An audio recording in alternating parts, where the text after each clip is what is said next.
Salut tout le monde, c'est Kael'Tan. Aujourd'hui, petite vidéo sur Nullbuck, l'amulette du désordre.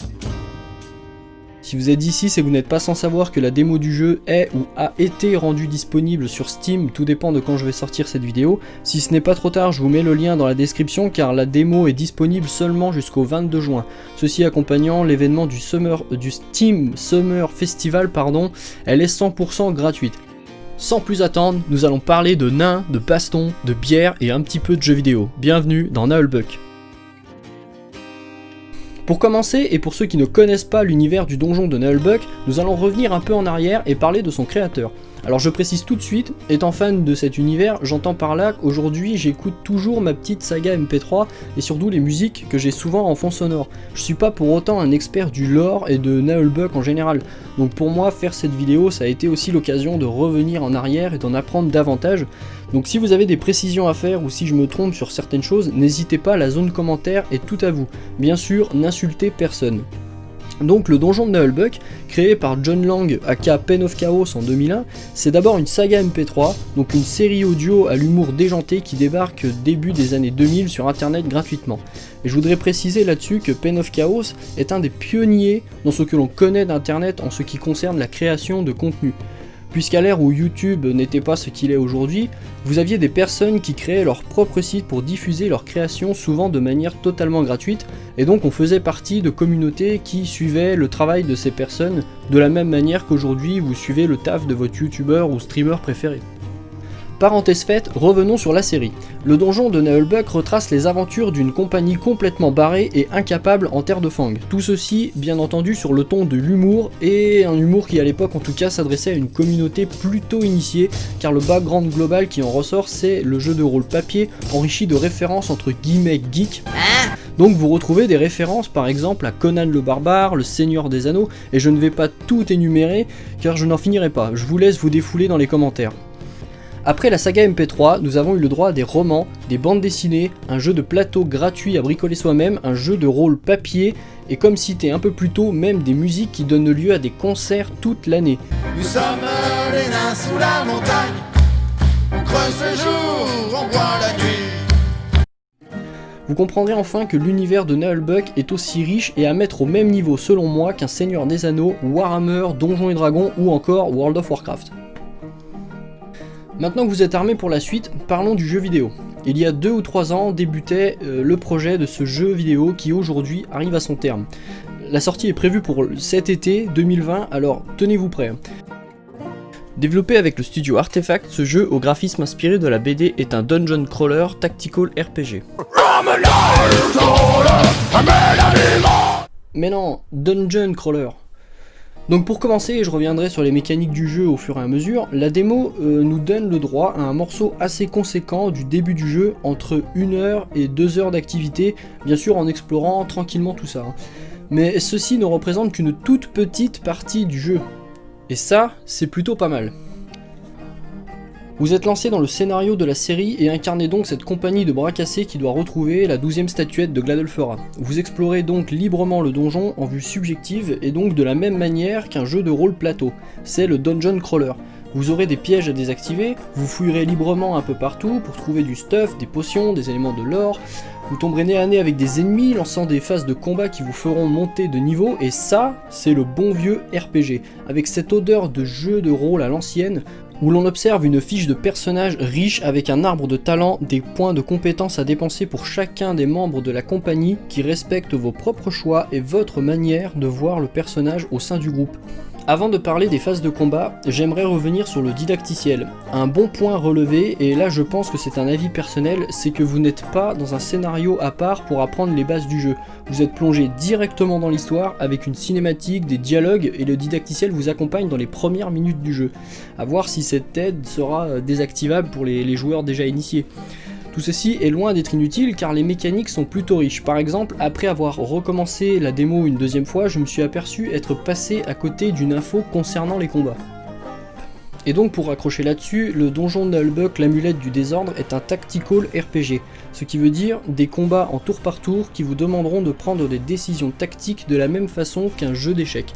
Si vous n'êtes pas familier avec le concept, là où la différence va se faire, c'est que même si vous évoluez sur un quadrillage, Celui-ci est implanté sur un décor avec des objets environnants par-dessus lesquels vous ne pourrez pas passer. Aussi, vos personnages et les ennemis possèdent des techniques bien à eux, que ce soit au corps à corps ou à distance, de la magie, des bombes, des poisons, la possibilité de soigner des alliés ou encore de les renforcer. En bref, les échecs modernes. En ce qui concerne mon ressenti sur les phases de combat, j'ai trouvé que la liberté de choix tactique et d'action est au top de ce que l'on attend de ce type de jeu. Petite place pour un avis personnel, j'ai l'intime sensation que ce jeu transpire l'inspiration des jeux de rôle plateau, comme cité un peu plus tôt, ou encore le wargame, ce qui devrait être plutôt commun pour un tactical RPG, mais que l'on ne retrouve pas systématiquement avec la même passion dans d'autres jeux qu'au travers du donjon de Nullbuck, l'amulette du désordre.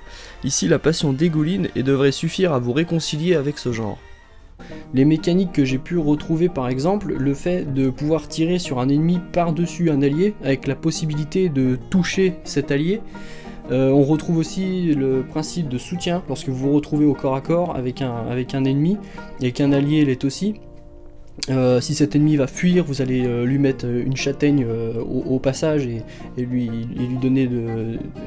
infliger de lourds dégâts. Je ne vais pas trop m'étendre sur les phases de combat car celles-ci sont très riches, mais j'aimerais juste souligner un principe qui selon moi représente une des mécaniques les plus importantes de ces phases de combat, c'est le principe de raté, d'esquive, de parade critique, d'échec, enfin vous voyez où je veux en venir. C'est ce principe qui fait que vous ne pourrez pas avancer tête baissée dans le combat comme un panzer et donc vous devrez prendre vos précautions tout au long de l'avancée du combat. J'ai moi-même pu constater d'une session à l'autre sur un même combat et en prenant les mêmes dispositions, un combat où j'ai complètement roulé sur l'ennemi et le deuxième où à la suite d'échecs, de ratés, d'esquives, l'IA m'a complètement roulé dessus, d'où l'importance de prendre ses précautions de déplacement, de soutien allié, et c'est l'une des choses qui rend l'expérience des combats stimulant. En ce qui concerne le niveau de difficulté, je crois savoir que la démo est au plus bas. Et lors de live de présentation du jeu courant 2019, il me semble avoir entendu dire que la difficulté du jeu sera modulable. Et j'ai hâte de voir jusqu'où l'IA va être poussée et à quel point l'importance de ces échecs va être décisive au résultat du combat. Il me semble avoir vu à un moment donné, mais là c'est un peu de mémoire, il me semble avoir vu que lors d'un échec critique, avoir pris des dégâts, et du coup je me dis que ça serait cool si à niveau supérieur, les échecs critiques ou les ratés nous infligent davantage de dégâts, ou ça ce serait vraiment un truc super. Pour finir, j'aimerais parler du doublage et de la bande son du jeu. La bande son est entièrement réalisée par John Lang, vous entendrez certains sons et musiques directement prélevés de l'univers Nullbuck, ce qui vous rendra nostalgique au plus haut point. Mais vous entendrez aussi de nouvelles compositions dignes des plus grands musiciens de toute la terre de Fang. Non vraiment, je le dis sur le ton de l'humour, mais la musique est géniale, et c'est une démo. Enfin, et je vais vraiment terminer là-dessus, le doublage fait honneur à la série. Comme vous le savez sûrement déjà, à l'origine, Pain of Chaos réalisait lui-même le doublage des personnages, là où aujourd'hui dans l'amulette du désordre ce n'est pas possible, pour différentes raisons. Je vais d'abord vous parler du Null Band, ce groupe avec lequel John Lang part en tournée pour interpréter en concert les musiques du donjon de Nullbuck. Ce sont des artistes, chanteurs, musiciens que l'on peut entendre depuis longtemps dans l'univers de Nullbuck. Je vais pas revenir sur leurs différents noms par peur de m'emmêler les pinceaux avec les changements depuis toutes ces années au sein du groupe. Je vous laisserai donc leur faire hommage directement dans les commentaires. Le fait de retrouver leur voix marque la qualité du doublage du jeu. Mais en plus, et ce qui vient sublimer le tout, c'est que vous retrouverez, et là attention, Franck Pitio, qui n'est autre que Perceval dans Kaamelott. Sans déconner, on a du bol ou pas? Jacques Chambon, donc Merlin dans Kaamelott. Bah vous pourriez faire un effort aussi, hein. Vous êtes vraiment pas bon public, hein. Mais aussi Bob Lennon et Benzaï, pour les deux premiers. Si vous êtes amoureux de Nullbuck, il y a de fortes chances que Kaamelott ne soit pas inconnu pour vous. Et à l'inverse, si vous connaissez Kaamelott, vous devez connaître Nullbuck. Et là c'est un ordre. Et enfin, pour Benzaï et Bob Lennon, vous avez là deux nouveaux futurs anciens cadors du doublage, outre leur travail de vidéaste / influenceur à chacun, Benzaï pour le Hard Corner, ou encore plus récemment la radio libre qu'il anime avec Manu Ferrara. Bon, je connais un peu moins Bob Lennon, tout ce que je connais de lui ce sont ses lives sur Tezo parce que l'univers m'intéresse, mais je ne peux pas dire plus de choses sur la personne. Par contre, Benzaï plus Bob Lennon, c'est le doublage de Star Barbars, et ça c'est quali. Ça suffit, Sayad, libère la princesse! Sinon, on te pliera la bite pour qu'elle sorte par ta bouche. Classe, Kilgar. 4 noms, un jeu, l'amulette du désordre. Non, plus sérieux, et je termine là-dessus, je donnerai comme note pour cette démo du jeu Pen of Chaos sur 20. Voilà. Abonnez-vous si le contenu vous plaît, n'hésitez pas à vous lâcher dans les commentaires, un petit pouce vers le haut, et à bientôt. Des peaux vertes, on en fera des tambours!